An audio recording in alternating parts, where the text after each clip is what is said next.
శివోహం. ఓం శ్రీ మాత్రే నమః. ఓం శ్రీ గురుభ్యో నమః. నమస్తే. We are from Subha tarot prediction. జ్యోతిష్యం పట్ల మీకు ఆసక్తి పెరిగిందా? అయితే కారణం ఈ గ్రహాలే. మీ జాతకంలో మనఃకారకుడైన చంద్రుడు దీనికి ప్రధానంగా నిర్దేశిస్తాడు. మీ జాతక చక్రంలో చంద్ర భగవానుడు 8వ లేక 12వ భావంలో ఉంటే ఈ జ్యోతిష వ్యసనం కలుగుతుంది.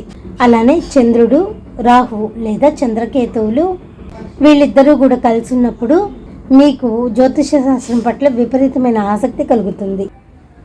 అంటే చంద్రుడికి రెండు వైపులా ఎటువంటి గ్రహాలు లేని వాళ్ళు ఏకాంతంగా జ్యోతిషాన్ని చాలా లోతుగా నేర్చుకుంటారు.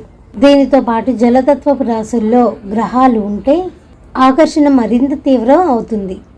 గురు భగవానుడు లేదా శుక్రుడు జలరాశుల్లో ఉన్న లేదా 8వ భావంతో సంబంధం కలిగి ఉన్నా మీరు ఈ శాస్త్రం నుండి అస్సలు బయటికి రాలేరు. మీ జాతకంలో 8వ భావాధిపతి దశ నడుస్తున్నప్పుడు ఈ జ్యోతిష ప్రయాణం అకస్మాత్తుగా మొదలవుతుంది.